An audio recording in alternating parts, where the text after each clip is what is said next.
That's why I don't read the newspaper. Because it's garbage. And the editor that let it come out is garbage. It's Division I football! Go play intramurals, brother. Go play intramurals. But, you know, I am going to try, and there will be some people inconvenienced. And if it happens to be their fat little girlfriends, too bad. Twitter, radio. Yeah, I'd give a rat's ass about Twitter. All right, welcome on back to the Jake and Big Show. It's week. All right, so our scale is weeks in the NFL season. We are going into week 4 of the NFL season, and in college football, there's been some stuff going on, Jake. Some stuff happened this past weekend. One, you guys, Oklahoma State had their first Actually, I think all the Big 12 had their first conference games. But one team in particular that was pretty. All their fans were pretty on the. They're on the high horse at the beginning of the season, and now they're down off of it. Hopefully, OU got beat by Kansas State, and it wasn't pretty. It wasn't pretty for them. Jake, I know you got a lot to say, so just go ahead and say it. Well, you know, I mean, I was sipping my K-State cup watching the game, and you know, I called it last year, and I thought that was pick of the year last year. They were 20-point dogs, and no one called them for them to win the game, and I called that. And so this year, I wasn't going to do it again because I was like, there's no way that they win again. You know, they just don't. I mean, think about Kansas State. They don't have the talent. Like it's just crazy. And especially with Kansas State almost canceling the game, like they were rotating in tight end as linemen, and they had like 6 to 8 people out on their 2-deep roster. Like, I think they had 5 or something. Yeah, DBs down. They had 5 defensive backs down. Yep. Yeah. And like they were like, there was rumors of people like learning plays on iPads because they couldn't even, you know, get the practice time in. And like, we weren't even expecting the game to happen. Like, we all thought the game was going to get canceled. We were talking a little off air, you know, over the weekend and throughout this past week. And something you had mentioned, and I'll let you get into it, but I'll prompt the question is, you know, what is that talent difference like? You know, OU fans are, you know, our defense isn't, you know, our defensive recruiting isn't as great, or it's not up to par or up to what we want it to be. Or, you know, they're missing a couple guys, you know, they're missing their top defender. And so they got to start their backup. You know, what you were saying stuff, you know, earlier this week. I don't know. Do you remember what you were saying?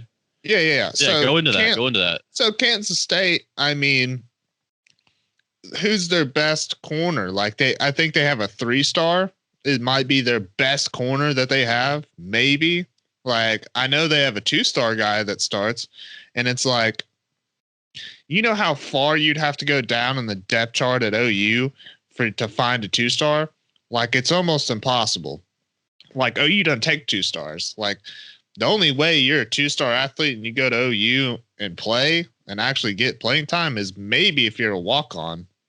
And most walk-ons at OU were big stars somewhere else. They were 4 stars at, you know, Washington, and they didn't work out and they transferred in or something, you know. So it's like the talent gap is pretty huge. And especially with Kansas State not only having the significant talent gap, but also being down a bunch of guys, like not even knowing the plays, like all that stuff combined. And, you know, I think what happened is they got lulled to sleep with that first game. They played Missouri State, and, you know, you got a brand new basically quarterback. Won in the first half. It was 28-0 in the first half, and then they won 42-0. So they basically won it in the first half. Yeah, they basically won in the first quarter. You saw them get, I mean, that was just, it was a slaughtering. And the thing is that it's like playing a high school team. Like, you just get away with a lot of stuff that other teams aren't going to let you get away with.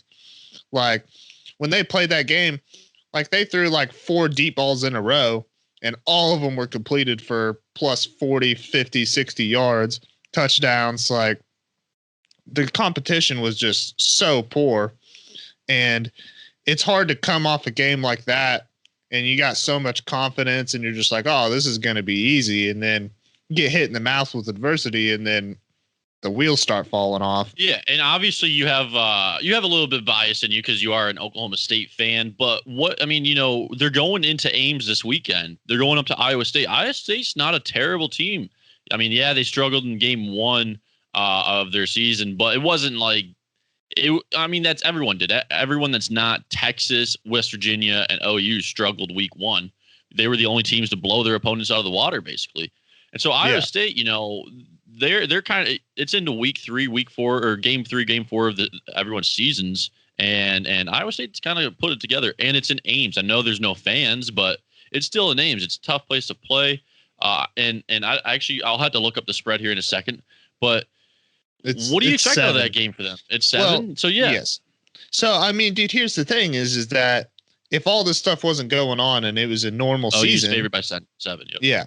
So the thing is that this would have been probably one of OU's toughest games of all year, is going into Ames. Like, Iowa State's kind of a scary team, and all those teams, regardless of talent and everything, is if you have really like Brock Purdy's a pretty good quarterback. And if you get good quarterback play, like if you don't come to play and play well, like they can beat you. Like, I know they lost to Louisiana, but at least Louisiana is going to win the Sun Belt. Like, they got talent on the field. Like, they're a little bit better than people give them credit. And Iowa State playing in Ames, like, I know it's going to be different with no fans, but you would just have to think that this is going to be somewhat of a tough game. Yeah, I mean, I agree. I think it is going to be a tough game. Like you said, Brock Purdy, he's a decent quarterback. I mean, he was one of the, underrated quarterback, not underrated, but, underlooked at quarterbacks going into the season this year before everything got a little crazy. And so if, like you said, if he just has a decent game, I mean, that secondary for OU is not that great. If he just has a decent game, gets that run game going, they're going to be able to fucking, give Oklahoma a run for their money. They really are. And especially if we're talking lines, and it's 7, I mean, I think they could keep it within a 7-point game, at least at the end. I don't know. It might not be 7 throughout the whole thing, but OU seems to drop some leads here lately. I mean, Kansas State scored 24 unanswered points. That's insane. Yeah. That's insane against OU. So, I mean, to score 24 unanswered points against OU in the second half, I mean, they were getting killed in that first half, just killed. And to pull it out and then to get that win, that's huge for K-State. I don't expect that to be a consistent thing going forward for the season. I don't think K-State's, they're probably not going to be a winning team this year. They might go 3-3, and I mean, what are they playing? 10 games, so 3-7. They might go 3-7. They might go 4-9 or 4-8. I mean, yeah, it's tough or whatever to say. The fuck it would be 4-6. Jesus.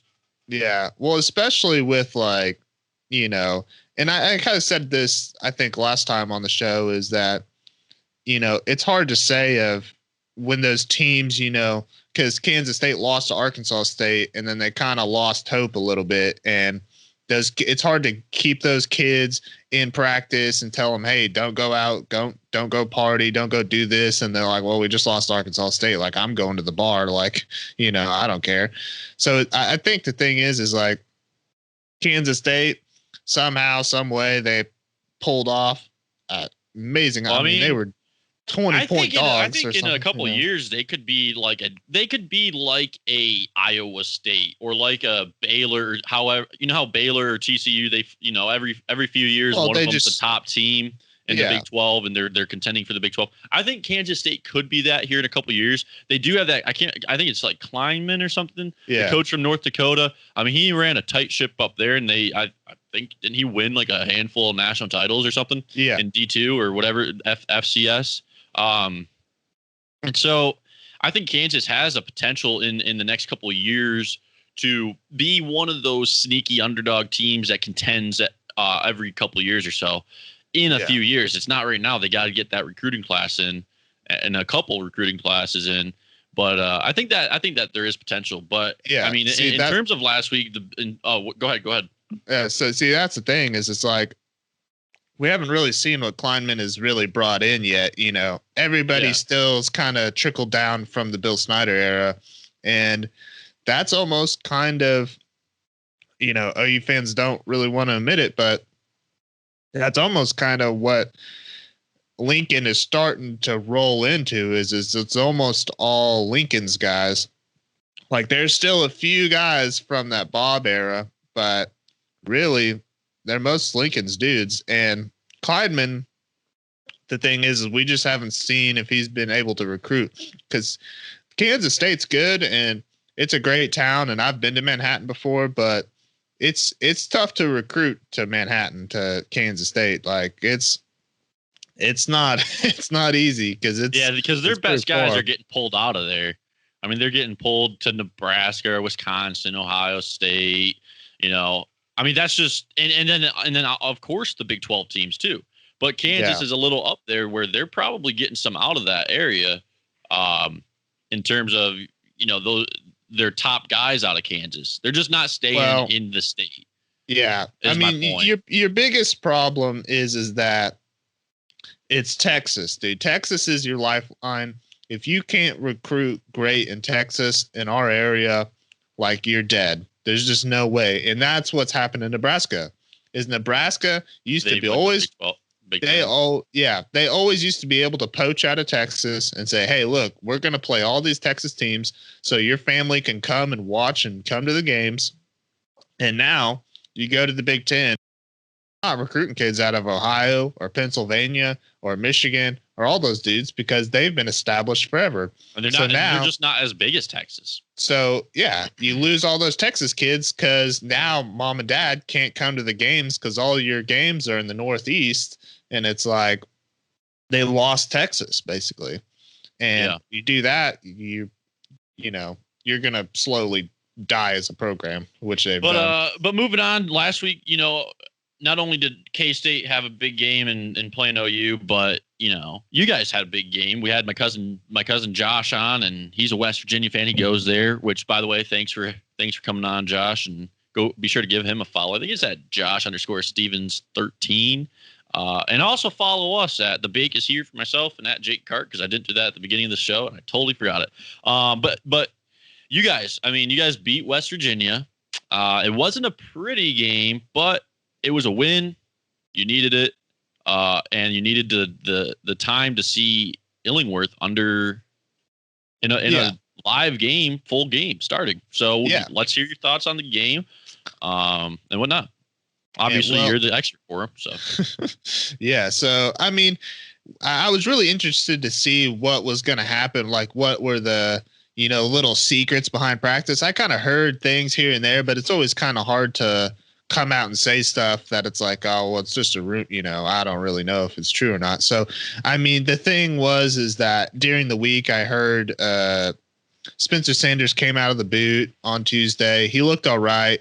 Like, he wasn't as, you know, bad off as people thought, but Gundy gave, I think it was 60-40 reps to Illingsworth. So he was getting the majority, at least the majority of the reps.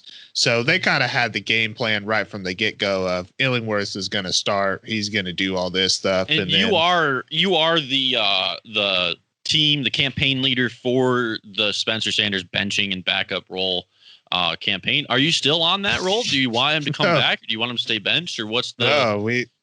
No, we have to have Spencer Sanders. I mean, the thing is that our run game right now is. Do you think Illingworth is ready or no? You know, that's tough. Just because he hasn't, you know. It's not a typical Oklahoma State offense. If we were throwing 40, 50 times a game, I'd say no. Right now, he's kind of in a game manager spot of we're running the ball a lot. Like, I think we called like 40 run plays and 20 passing plays, something in the ballpark to that. So it's like we're doubling our runs over our passes, which back in the day always used to be flip-flop. We always used to throw 40 times a game and run 20 times a game. Yeah. So it's a totally different kind of thing. And well, I mean, when you have a backfield with Chuba Hubbard and LD Brown, I mean, that's a pretty good backfield. LD Brown's a legit running running Yeah, back. Like he's a LD legit guy. LD has come alive, and I don't like. I love LD Brown, but also I think it's a little bit of people are spying so hard on Chuba Yeah. that when we bring LD in, they go, "Oh, they're gonna pass. They're not gonna hand it to LD. Like they're just gonna throw it up to Tylen." Like, But at you what know. point do teams start just anticipating that? yeah, that's Yeah. true too. So I mean, we'll see as the season progresses, and hopefully, Illingsworth. Illingsworth made some mistakes in that game that cost us a little bit. Yeah. And he's just really young, and we'll see what happens. I mean, that game was real sloppy. I mean, our defense played super well, and our offense just did not play well. West Virginia shot themselves in the foot consistently, Yep. and it just wasn't just not a great game for us. I mean, it's great that we got the win, but if West this Virginia weekend- doesn't turn the ball over, it's a totally different game. For sure. Absolutely. I was actually just going to say the turnovers and penalties. Penalties was key too, but turnovers for sure. And that's actually also what killed OU. If OU didn't have any penalties, or if they just had a few takeaways, because I don't think they had any takeaways, or maybe it was none in the second half. But just turnovers and takeaways for OU was also what killed them. And I got a little flack for stirring the pot, or I just posed the question. Right, Jake? You ever just pose the question just to put a feeler out there? I just posed the question: is Lincoln Riley on the hot seat? And boy, OU fans didn't really like that. Either they're insecure and they think they know he should be on the hot seat, or they're delusional and they just don't see that he should be. I think Lincoln Riley is actually a really good coach. I actually truly believe that he's a great coach.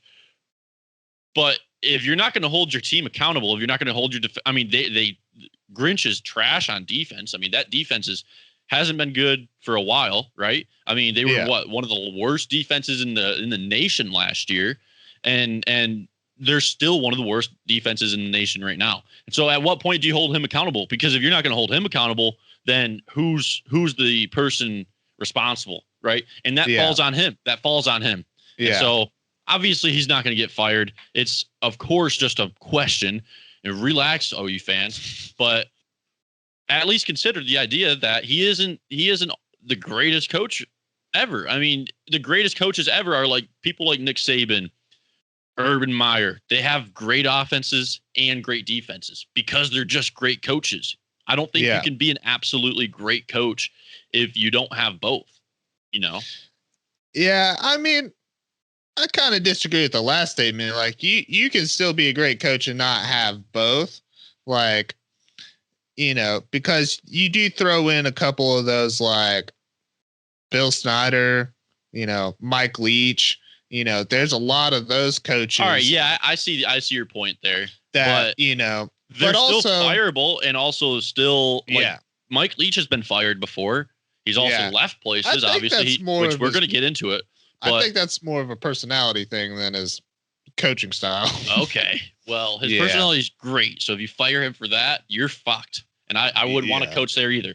But anyway, keep going. So the thing with Lincoln is like, you need, most coaches need 5 years at least to try to, 5-6 years, whatever, to get all your recruits in to see where you're going to be. Because the thing with Lincoln that was hard to tell is that Bob gave him the keys to the kingdom. Like Bob could not have left him the best team Lincoln's ever had was the team that Bob gave him, was with Baker and CeeDee Lamb and Hollywood Brown and Mark Andrews and Rodney Anderson. And that whole squad was like Bob just stepped down and gave him that team. And progressively, you could think about it, they've gotten worse and worse. That was the best they've ever done. Jeez. They almost beat Georgia. You think I ruffled feathers? If I put that out, you're going to ruffle some feathers. But that's just the truth. And it's hard to say like, recruiting and all this stuff, because, Lincoln was kind of there for that. But, this year's not looking great. And it's only one game, so we can't, go too hard. I think we're going to get a good estimate on who they really are this upcoming weekend. With I'll tell you this: if they lose to Iowa State, all hell is gonna break loose. Like, yeah. in the Then do you floodgates. think is he on the hot seat? Will they put him on? Will they put him on the hot seat then? I mean, I saw something. Someone said he could probably lose the rest of the games this year, and he wouldn't be on the hot seat. Now that's a hot take. That's a hot take. Because I think if he lost the rest of the games, I don't think he would just be on the hot seat. I think every OU fan would be burning him themselves. I think the seat would be the fans, and he would get burnt because they would turn against him so quick if he lost every game of the season. The rest of the season. Yeah, and I think the thing is too is that which obviously that's not going to happen, but because obviously like OU fans have always told me like, hey dude, what about Mike Gundy? Why is it Mike Gundy in the hot seat? Mike Gundy's only got it done once, or whatever. And it's like, hey, look, like the thing is who are we gonna get? Yeah, like, you guys are in a different situation. That's what I said. Lincoln, they're like, oh, why would he be on the hot seat? He's one of the best coaches in the nation. It's like, yeah, but any other better coach than him would take that job if they didn't have anything else available. Yeah, I mean, there's been terrible coaches at OU that have gotten 5 stars. Let me pose this. Jim Harbaugh gets outed at Michigan up there. Let's say the OU job was available. You bet your ass Jim Harbaugh would be considered for that job. I don't think Jim Harbaugh's a great coach. That's my bias. But I also do think he's good enough that I think he would come. Jim Harbaugh's not a great coach. But I think he would be considered for a job down here in OU if it was available, just because he's one of the top coaches in the nation. Yeah, I think he's polar opposite of what they're looking for, but Well, yeah, they're looking for someone that could beat Ohio State, and that's like no one. So. Yeah, well, obviously, they're trying to improve their defense, but not that much. They're not trying to improve their defense to that. To sacrifice offense is like a big no-no. And I mean, dude, the thing is like Harbaugh, like that's probably not going to happen just because they want up and coming like young guys. Point being though is like you said, who are you guys? Who's Oklahoma State going to get? That's your best coach is Gundy. Like that's your best option. And he'll stay forever. Lincoln Riley right now might be their best option at OU. But he might not be their best option always. Well, dude, here's the question. They are the destination, just like with recruits, just like with 5 stars. OU is the destination for recruits and for coaches. Yeah. Oklahoma State is not. You guys get the leftovers. Yeah. Unfortunately, that's just how it is. Yeah, and that's what's going to make it even sweeter when we win. But I think the real question is, do you think Lincoln made a mistake by not getting the Dallas Cowboys job? That he was up for consideration and he could have jumped ship and looked perfect at the time and did all that. And he could have gotten paid more, but he was like, no, I'm going to win. Then turns around and loses to Kansas State. The second year in a row, by the way, second year in a row. I don't know. I mean, that's a pretty good question too, because I mean, because I know the stance of OU fans, but you got to be thinking Lincoln himself. He's sitting in the office. You know what? I will say this. Twice, I will say I think if you really considered it, I think he did make a mistake because think about this: when he had that job opportunity to the Dallas Cowboys, if it was legit or not, let's just say he had a job opportunity to the Dallas Cowboys. If he would have taken that at that time, he would basically have a welcome back. They would welcome him back with open arms if say 3 years it didn't work and OU still didn't have a coach or the coach they did get didn't work out. If Lincoln Riley left the Dallas Cowboys, he would have open arms back to OU. But now if he doesn't do good for, these, like you said, these are his players starting up now. These are his recruits.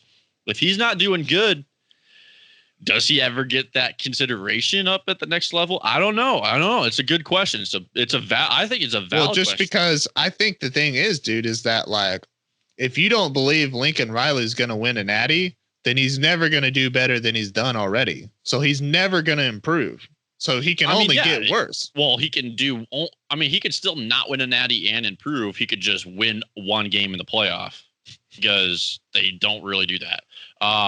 Yeah, I guess that. But Let's move on from the OU talk. I think we've had enough of them. I don't like being around too many of them at once and talking about Sooners because they're just a little delusional. But let's move on to something we kind of touched on. But Mike Leach, he made his SEC debut with Mississippi State at they played Ole Miss. No, not Ole Miss. LSU. LSU, yeah, LSU. My bad. In Death Valley.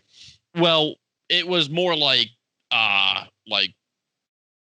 Tired Valley because it's not the same Death Valley as what would normally be there.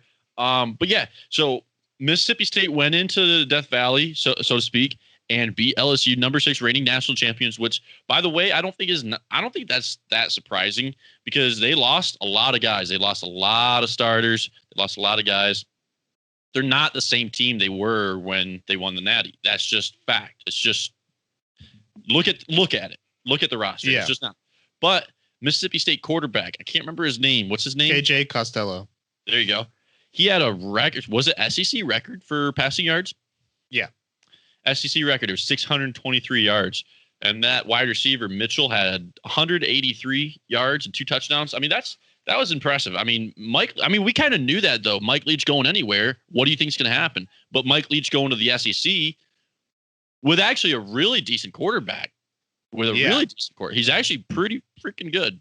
Well, I mean, dude, it's Mike Leach. It's the pirate, the riverboat gambler, the swing your sword. Like, I mean, dude, I knew from the moment he was getting there that some things were going to get messed up. I mean, dude, Mike Leach, like, especially, like, I've watched a lot of stuff and, like, Mike Leach is a little mad genius, like there's so many, I could go into so many Mike Leach stories that are just insane and crazy and things that, like, people don't even really know. Yeah, give people one.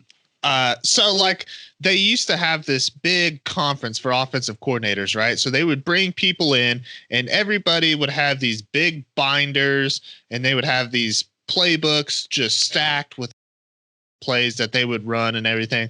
And Mike Leach walks in there with a napkin and he had all his plays drawn on a napkin. And he walked up to the mic and he's like, yeah, we got like 10 plays. We run them 20 ways. And he's like, yeah, it's nothing crazy. And it's just like Mike Leach is he's so like, you just never know what he's thinking or what he's going to do next. And it's just, his system is great. Like, I watched at Washington State, he used to have the VR headsets and he would put VR headsets on his quarterback and the quarterbacks could see from the huddle of the timing of the routes and where the people should be and where it's not. So like Mike Leach years ago has been thinking like, I mean, it just kind of ended up working out for him that all this stuff where like, oh, you don't get the practice time.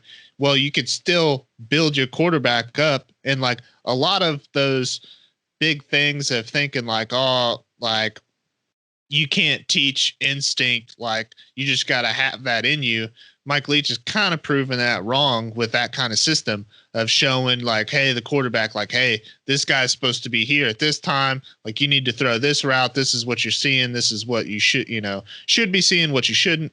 And, I think the thing with Mike Leach and what's so exciting and what happened is that if you look out throughout his career at Wesleyan and Western Kentucky and Texas Tech and Washington State, is they were always bottom of the barrel recruiting year in, year out. Didn't matter. They would win 10 games and they would be in the bottom 3 teams in recruiting in their conference, always. Now you go to Mississippi State and yeah, Mississippi State is towards the bottom of the SEC, but you are in the motherland of big boys and talent. Is Mississippi, they got big boys and they got talent all over the place. And it's like, you could just take a couple of those dudes. I mean, dude, like their offensive line is good. Like they're like finally Mike Leach has got a defense. Like he inherited a good defense for like the first time in his life. And yeah, because like in the SEC, you're gonna get talent on both sides of the ball. In the Pac-12 and in the Big 12, you're not really, you're going to get more, it's going to be more offensive side talent unless you're able to have a good recruiting class, like you said, out of Texas and getting defenders out of Texas or really out of California. It's the big 3. It's California, like, Texas, Florida. Those are the big 3. But if you can get some, and it's just like the Big 12 is not known for defense. It's just known for offense. Yeah. Unless you're Texas and that's it, you're known for offense. And the SEC, yeah, they have pretty good offenses, but they're also just known for amazing defenses pretty much everywhere you go. Like if an SEC team plays anyone outside of the SEC, it's why they usually do pretty fucking good against non-conference games, is because great defense almost everywhere you look. For the most part, obviously it's scaled. Like Bama, Georgia, Auburn, they're usually up there, which we'll actually get into some of those games later. But Bama, Georgia, Auburn, they're usually up there in the defenses, but they're also up there in the offenses. When you get down into the, the Arkansas and the Vandy's and the teams like that, you're getting outside of the territory where you have high talent on both sides. You're probably going to only have a high talent prospect or recruit on one side of the ball, the other, and the rest are just going to be, middle tier, which is still really good when you compare it to the bottom tiers of the likes of Big 12, Pac-12, things like that for defense. Yeah. Defense is one of those that is so hard to recruit on, and it's so hard to get game tape because you don't control where the ball goes. Like you're not a skill position per se. Like it's so hard to tell. Like it's easy if you're a wide receiver, you can just look at yards and catches and yak and all this stuff. And it's like on defense, like, yeah, you can look at tackles and tackles for loss and pass breakups and stuff. But dude, sometimes like you're really good in high school and like teams just know like, oh, we're just not going to go his way. Like we're just going to run the ball on the other side of the field from him. And like you could play a game where you only have 2 tackles and like you're some crazy 5-star dude. That's amazing. Game tape is very heavy. Like it's very needed for defensive side. Yeah. So it's one of those things of like, it's way harder to tell who really is a baller on defense and who's not. Like there's a couple dudes that are obvious, but it's not cut and dry. And I think, dude, with Mike Leach and his system, and it's like what I've said, last week about the SEC and the Big 12 and like the Big 12 is playing like the SEC, is that what the SEC didn't get is that like the Big 12, we had Mason Rudolph and Baker Mayfield and Will Grier and, Sam Mellinger and Brock Purdy and all these fucking quarterbacks that are really fucking good, that have great offensive coordinators that are doing stuff. Like the SEC just didn't have that. And like the teams that did have that were the teams, LSU and Bama and all those teams that actually have good offensive coordinators that throw the ball a lot. And I think the SEC is going to get shaken up a little bit because like they're not used to the air raid Mike Leach. Like LSU was just not prepared to see that. Let me pull up Mississippi State's schedule, because what do you think they're going to go this year now that we've seen them and seen them in action? Because it's one thing to speculate, but like now you're seeing them in action against the SEC team. Oh, where are they? Here we go. They're playing Arkansas this weekend, by the way. Destroy. Yeah, they're going to fucking murder them. Yeah. Well, no. Actually, I take that back real quick. So I think the thing is, dude, Mike Leach's system is really great. But the problem that you run into when you're super offensive heavily is that it's all dependent on your offense, really. And your offense doesn't always play well. And with Mike Leach and his system, what he's going to do is he's going to beat teams that he shouldn't beat. But he's also going to lose to teams that he shouldn't lose to. True. I mean, that is a good point. And also it plays a lot into the fact that when you do have that air raid, if you have a couple 3 and outs, that could be a big factor, because you're just constantly throwing the ball, and like if that defense just has a good play call for 3-4 plays in a row, like that could shut you down pretty quick. And then, like I said, if you just have a few of those in certain moments in the game, that defense is going to get tired for Mississippi State. They're going to be on the field quite often if they have any of those 3 and outs back to back, which Mike Leach doesn't usually do. Next time I'm actually have to look at that stat and see what his 3 and outs are. Well, or third down conversions. The biggest thing too is with Mike Leach is like, no matter what, he's running his system. They have a pretty tough schedule, dude. I'm not going to lie. Yeah, like no matter what's going to happen, this is the biggest downfall to Mike Leach's system, is that he won't compromise in his system at all. Like he'll go out and throw a pick 6. He's going to run the same thing And he's going to throw another pick six and then another pick six. And then when you do that, you're going to lose the game. Like most people would go like, okay, we need to play a little more conservative, run the ball.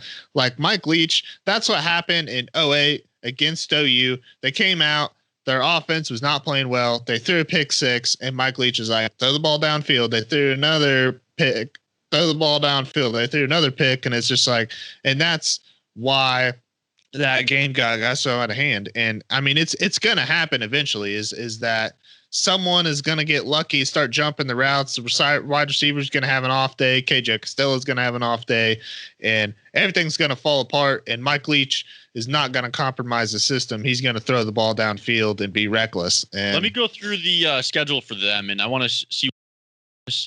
After this weekend, they play at home against Arkansas State. I'm sorry. And then they play at Kentucky, at home versus A&M, Texas A&M, at Bama, at home against Vandy, at home against Auburn, at Georgia, at Ole Miss, which I cannot wait for that one. The Egg Bowl. And then at home against Missouri. So they got Kentucky, A&M, Bama, Vandy, Auburn, Georgia, Ole Miss, and Missouri. You know, I could see them. They're gonna be 2-0 after this weekend. I think they'll win against Arkansas. I don't want to jinx them. So 2-0. Yeah. And then they got Kentucky. I think they'll probably lose to Bama. They actually might give Bama a run for the money just because, like you said, Mike Leach is going to win games he probably shouldn't. But I could see them pulling either Bama, Auburn, or Georgia, pulling a win out of one of those three. Those are really their three big ones. A&M, I actually have A&M written down here because they barely beat Vandy. They beat Vandy 17-12, and they really struggled with Vandy up front at the beginning of that game. And they shouldn't. You shouldn't be struggling against Vanderbilt. The only thing you should struggle against them is when you have like a math contest or something. They're just smart people over there at Vandy. They're not built for sports, not necessarily football at least. But A&M to struggle against Vandy, I don't know. I can't see A&M being a tough team this year. They're ranked 13 this year right now, and then they play Bama this weekend. So I think that's a 17.5 point spread against Bama, and Bama's obviously favored. I almost took that game in favor of Bama, the spread, because I think A&M has potential to just get demolished there. So I think Mississippi State beats them pretty easily. So that, I mean, you're looking at 4-0 if they were to beat Kentucky going into Bama being 4-0. That's impressive. And then they'll probably be ranked. I mean, they're 16th right now. They'll probably be top 10 by then. I think they might be able to win that game. Tough. They might be able to win that. We just had to see Bama against a decent team. I mean, they haven't really played anyone. A&M's ranked tonight, but I don't see A&M as a tough team for them. Their first tough team is Georgia, actually, in 3 weeks. So they're playing A&M this weekend, Ole Miss next weekend, and then they play Georgia. So that will be the first test. We'll be able to see them play a real team, and then I think we'll be able to retouch on this topic of Mississippi State versus Bama and get a good idea of like what that game's actually going to look like. Well, dude, I think the thing is, dude, with like A&M is pretty similar to Oklahoma State with Spencer Sanders and Kellen Mond. Is like their whole thing is like if they can throw the ball downfield, they're going to be really good, but they kind of struggle to do that a little bit. And it's like, I don't know, dude, with the whole thing, like I could see Mike Leach winning that game, but the talent difference is so huge. It's so hard. You know, it's just like last week calling the K-State game. Like, you know, that's a tough pill to swallow. Like Bryce Young and Alabama, like I think they're a different monster. I mean, Mississippi State's ranked 16th. They're not bad. I mean, they're a good fucking team. I think, like I said, let's see Bama against Georgia. Let's see Mississippi State against a couple more teams. You know, they're gonna play Kentucky, and then, like I said, A&M right before Bama. So let's just see how they play out, and we'll come back to this topic, you know, later on in the season. You know, a big game that we actually I almost missed over when we were in the Big 12 talk is that Texas Tech game. Wow is right. I mean, Texas was biting their nails there, right? I mean, oh my Texas God, dude. Tech was, I think, up 14 or 17 points or something, and then Texas was able to send it into the overtime, and I mean, just a terrible outcome for an underdog like that. Yeah, that last I think it was 2:40 on the clock left, basically right under 3 minutes, and they just fell apart. Like Texas scored, got the ball back, scored to go to OT, and it's just that's a heartbreaking loss. Like that's so hard to get over and everything because it's like, man, like they had that game won easy, and it was in Lubbock, which is it's hard to play in Lubbock. So I mean, it wasn't overly surprising that game was close. It's just like I said, I mean, heartbreaking loss to have Texas Tech be like not expected to win that, not even expected to be in that game at all. And to almost, I mean, that would have been a huge weekend if Texas gets upset and OU. I mean, that's a huge dent in the Big 12 and a huge opening for you guys. Huge. Yeah, we'd be in the driver's seat. You guys are, I mean, you almost basically are in the driver's seat. You guys might be one of the low key favorites of the Big 12. The low key favorites. You know? Yeah. I mean, I would assume so until you prove otherwise. You haven't lost a game like OU has. Yeah. Right? We're 2-0. Tell me I'm wrong. 2-0. But did you have something to say? I mean, it's so like, I mean, dude, here's the thing is Texas Tech and Texas, like, it's a rivalry game for them. You know, like Texas Tech, they hate Texas. They hate them.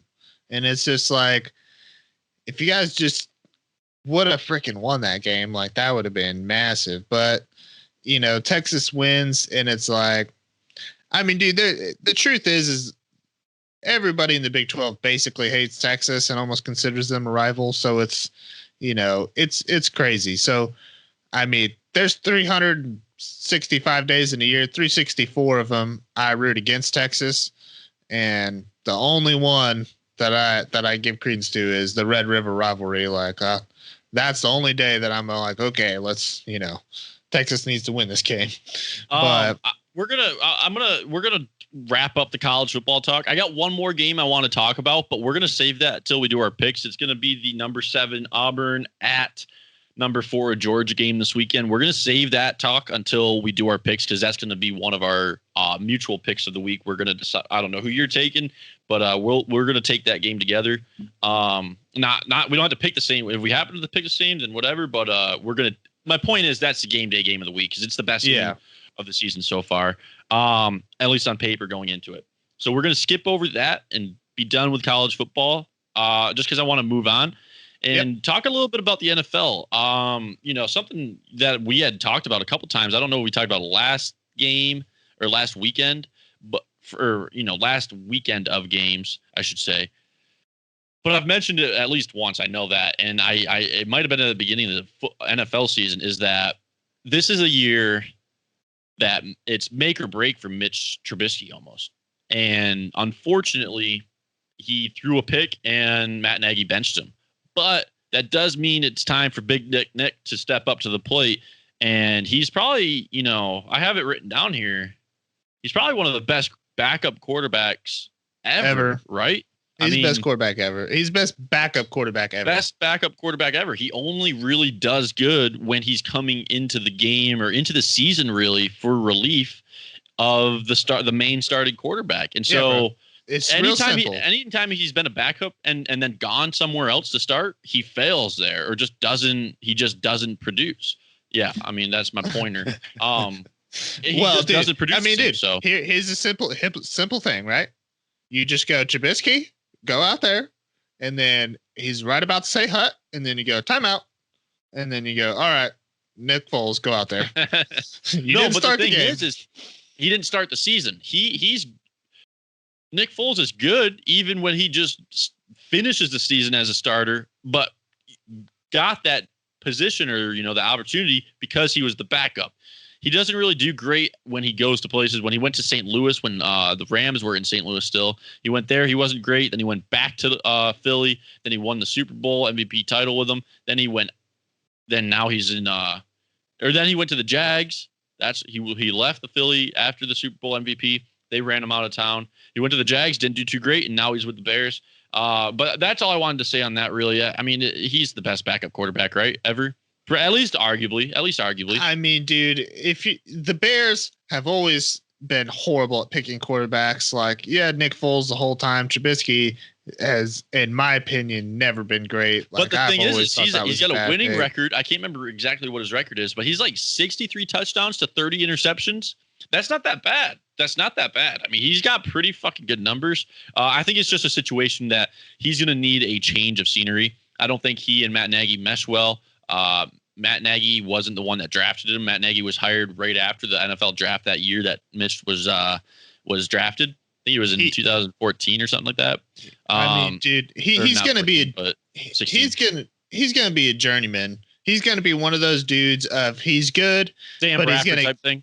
Yeah, like, well, I think the thing is there's dudes in the NFL of like kind of like Tyrod Taylor where they get thrown around to all these teams to make the other quarterbacks be like, okay, there's competition so that they can step up and play better. And then you can be like, all right, Tyrod, like we used. I would love if he came to the good. New York Giants and backed up Daniel Jones and then, well, yeah, Daniel Jones probably just not the future for the Giants. I don't even want to talk about them.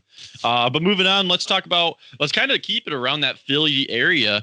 And we had our first tie of the season between, go figure, the Bengals and the Eagles.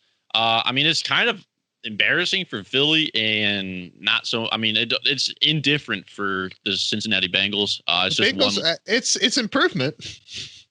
Yeah. You didn't lose. They're slowly working their way up. I think maybe next weekend they might win. They're playing the Jaguars this weekend. They're actually favored by 3 points against the Jags at home. Yeah. So maybe they get a win. That's not one of my picks, but I think the Bengals might be able to get a win here this weekend. I really do hope they do. I think Joe Burrow, I'm rooting for Joe Burrow to do good and at least get some sense of success out of Cincinnati. And whether it be he stays there for his career or he gets that, that base NFL, foot in the door type deal and then go somewhere uses that as a launching pad to a legit team, a legit contending team year in and year out. Cause I think he deserves it. I think he's good enough for that.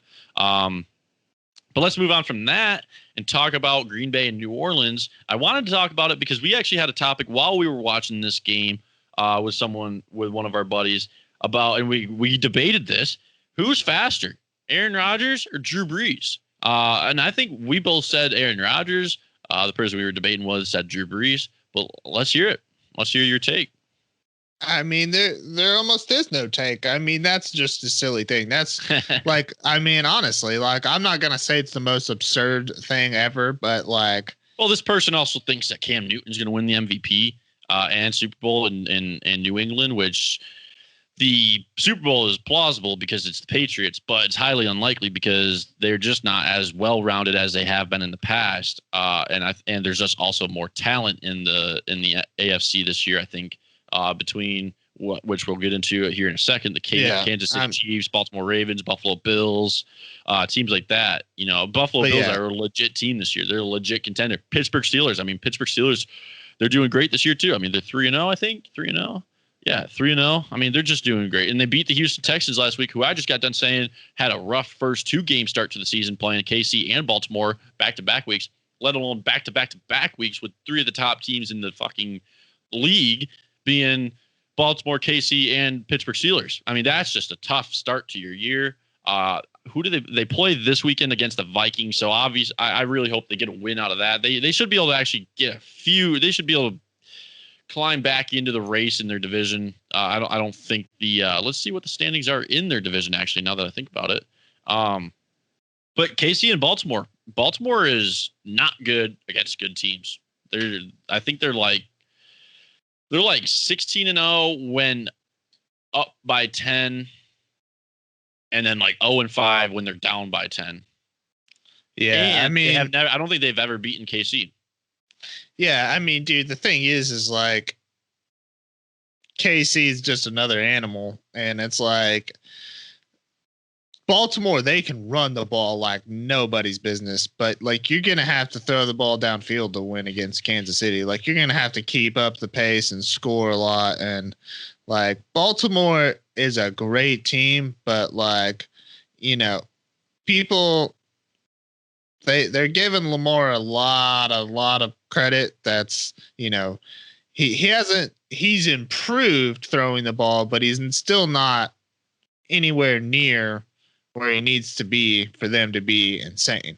Like once Lamar can throw the ball like crazy good, then Baltimore is going to be real scary. Yeah, absolutely. And I want to keep pushing forward and get this show wrapped up here in a little bit. But I want to push forward, talk NBA. NBA game 1 of the finals was last night, Wednesday night, and the Lakers dominated the Heat, especially towards the end. I think the Lakers went on a 73-30 run to end the game. That's insane. That's insanity. Is it over? Tough. It might be over. I think it's over, dude. All right, here's what I'll say. I think it's going to go 5, and this is the reason. I actually think, and I hope the Lakers win this next game, but I think Jimmy Butler is going to have one great game, and if it's going to be any good game, it's going to be game 2 because there's that sense of urgency so quick. You saw how bad you got beat. I think Jimmy Butler has a great game. I think the Heat right now, it's a Friday night game. It's Thursday right now. Right now, the Lakers are -8 to win. I think the Heat are going to be, I'm not taking this pick. This is just my thoughts on it. I think the Heat are going to be able to keep it close in game 2, but, and that's going to be with Jimmy Butler having a huge game. I think he's going to have a really good game in game 2, but I think the Lakers might still be able to win the game. And if they do, I think like what you were about to say, I think the broom's coming out. I think the sweep's coming out. If he aren't able to win game 2, I don't think they're going to be able to do much. Yeah, it's 4 or 5. In my opinion right now. I mean, game 1 is riddled of Jimmy Butler got hurt, Dragic got hurt, Abayo got hurt, like that, like they just started losing people. And the thing is like, yeah, they were all just banged up, and none of them are serious injuries or anything like that. Like they just got banged up. But that's the whole strategy of the Lakers. Is the Lakers, Miami is real good in their core. They're starting 5, and then they can bring 1 or 2 guys off the bench. But the Lakers can bring like everyone off the bench.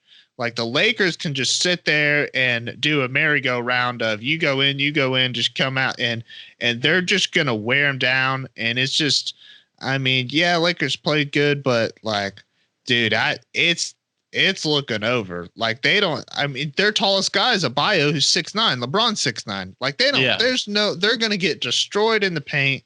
Their bench is getting destroyed. I mean, I was just about to say when they sit LeBron, you just bring in Dwight Howard, or when you sit AD, you got Dwight Howard on LeBron, or if you sit both of them, you still got Kuzma, Rondo, you still have McGee, Dwight Howard, McGee. Like you still, I mean, they're like you said, it's just a merry-go-round of them, just keeping their players fresh. The rebounds were so significantly different. That's why I think Jimmy Butler's going to have one good game, and if it's going to be any game, it's going to be game 2. Jimmy Butler, I expect a big game, and the reason also I say it is because I did see they captured a moment of him on the bench. I think it was towards the end of the game, and he's just saying, that's all the video. It could have been from the start of the game, him answering someone, but they shared that.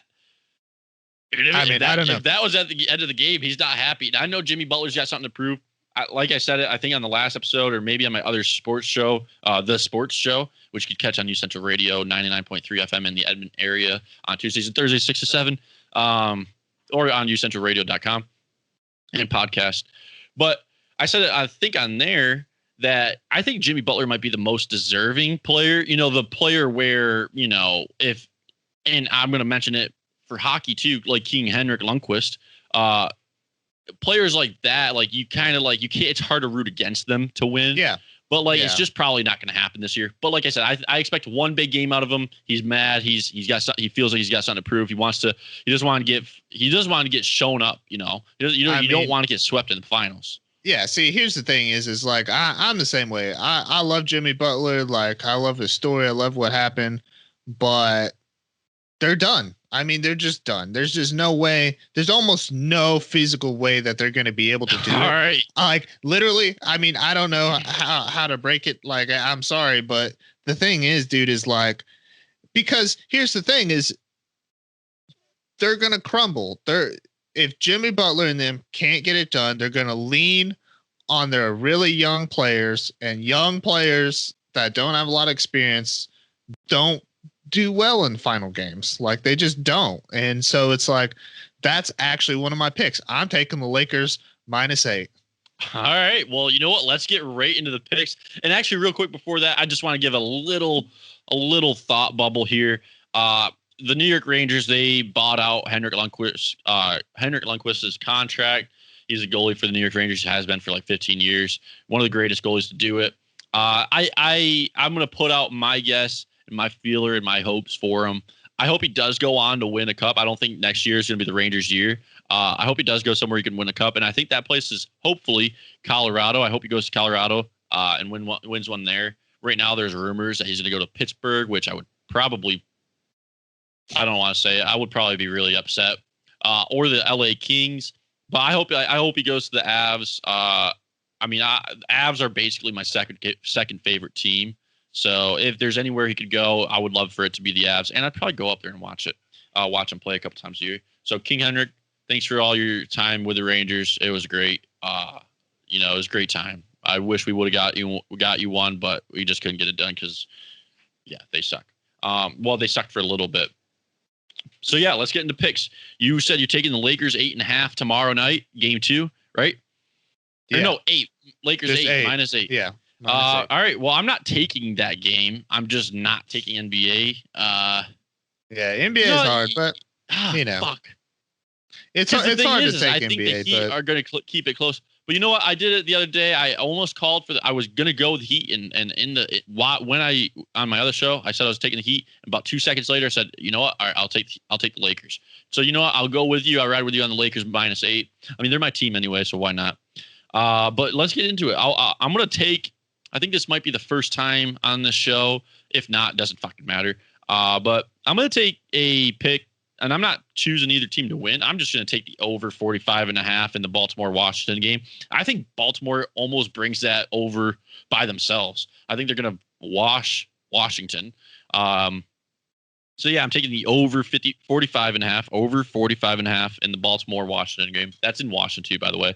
I'm going to take the Buffalo -3, Buffalo Bills -3 at the Las Vegas Raiders. I think Buffalo's a really good team. I think Josh Allen, every game he gets under his belt, they're just getting better and better. That defense is the real deal. Sean McDermott up there. I think Sean McDermott, whatever. I think he's a phenomenal coach. I think Buffalo -3. That's not an easy pick, but I think they're Vegas clicking. has a little. Yeah, they're clicking. That's the thing is they're just clicking right now. Then I'm going to take New Orleans -4 at Detroit Lions. New Orleans Saints -4 at Detroit Lions. I think New Orleans. I mean, even though Breeze is getting a little older, he's not as quick. And when I was asked that question earlier, I actually wasn't even talking about speed like a 40 dash. I'm just talking like Aaron Rodgers is just he's getting the ball out quicker. His timing's better right now. Breeze is it's not a huge step back, but he's got a slight step back. He's just slower. But I do think he's still good enough to beat the Detroit Lions defense. Until Detroit Detroit wins a Super Bowl, I don't think they would ever be proven to be a legit team, just like the Browns. And so I'm taking the New Orleans Saints -4 at Detroit. Do you have any NFL picks? Yeah. I'm taking. I'm going for the comebacks. Hopefully, I'm taking the Texans -4.5 versus the Vikings. That's a good pick.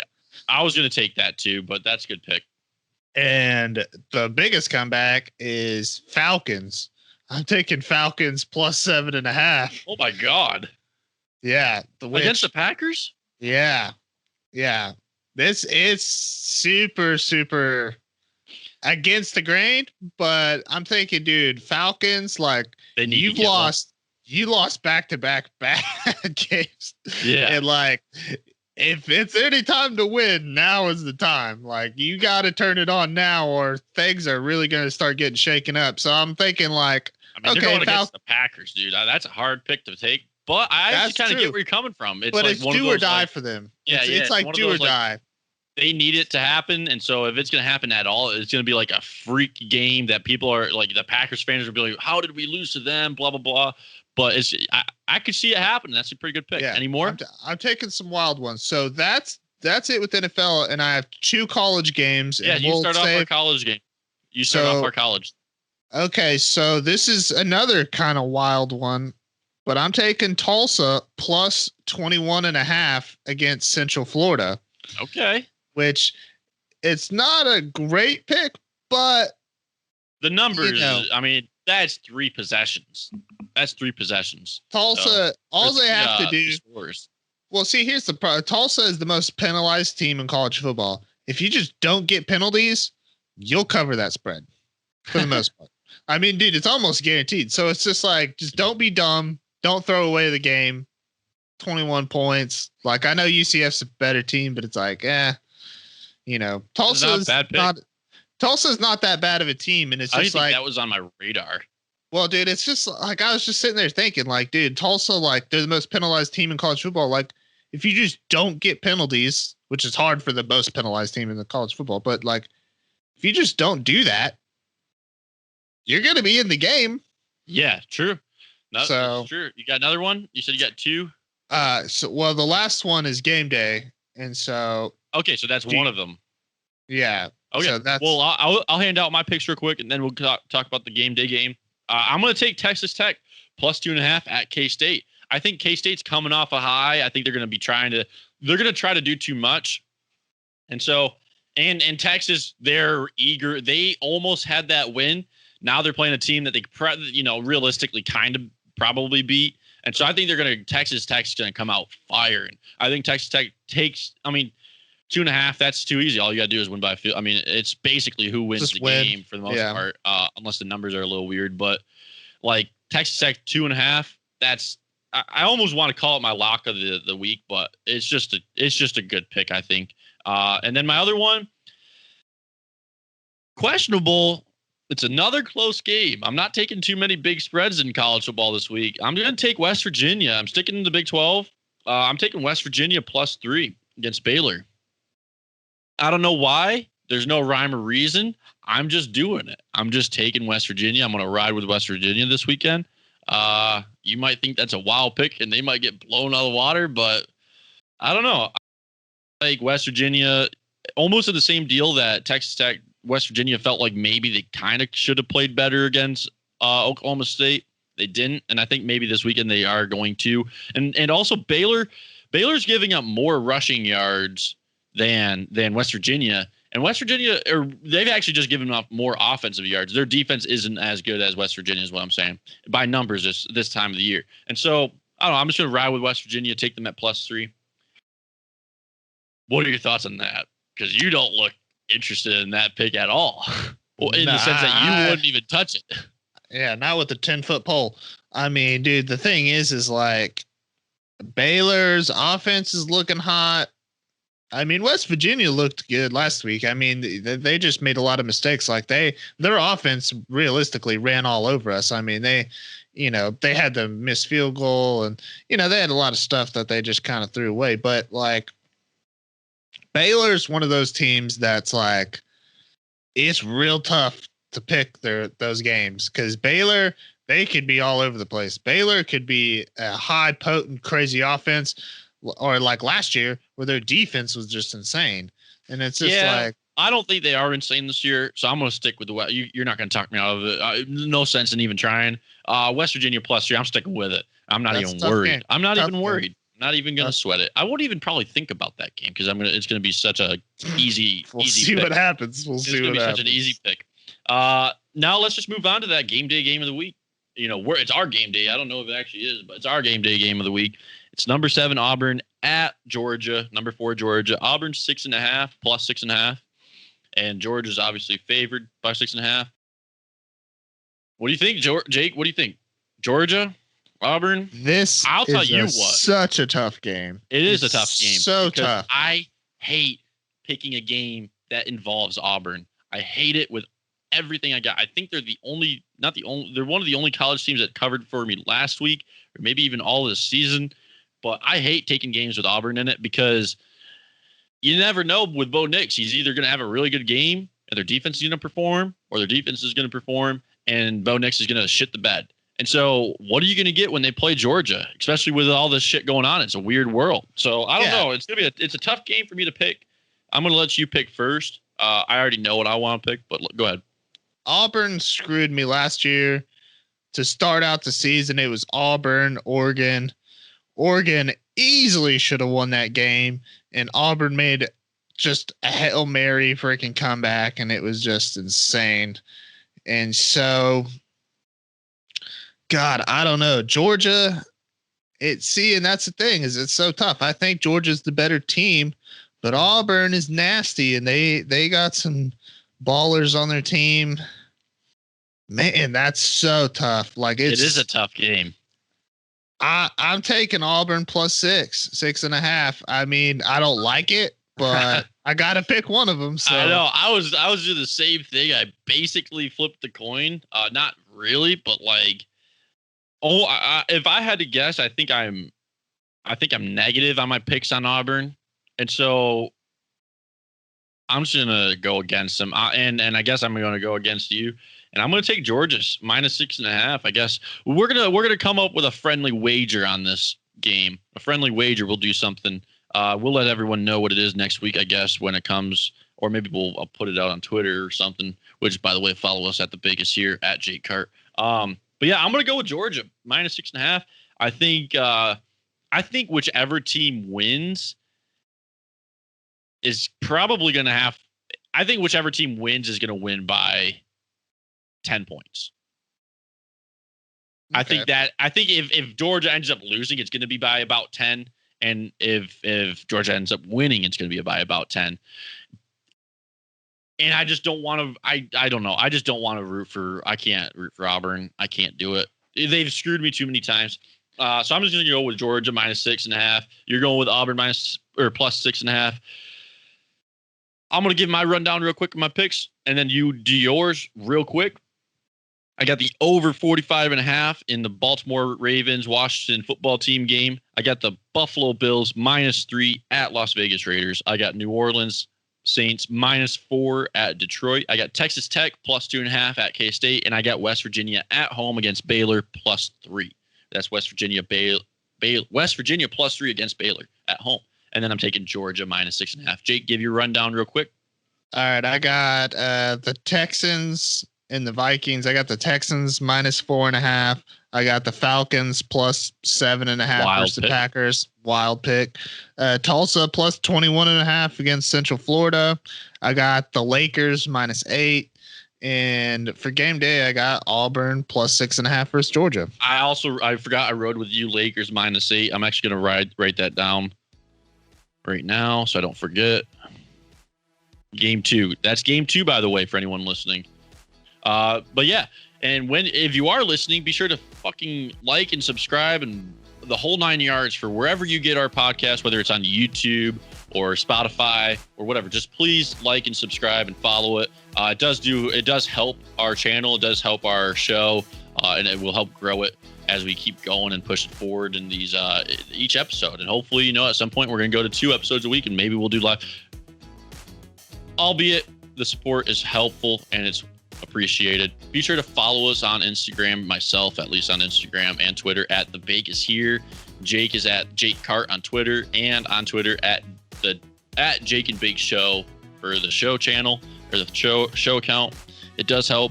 You be able to follow us, see what kind of feathers I'm ruffling each weekend in the college football world on Twitter. But yeah, thanks for listening. Jake, you got anything you want to say real quick? Any last words to your fellow brethren down in Norman? I mean, hey man, it's Iowa State's no joke. Don't take them lightly. Historically, is that your warning? Yeah, OU's historically always bounce back, but hey, it's not easy. So we'll see what happens. We'll see what happens. Thanks for listening. Thanks for watching. See you later. Bye.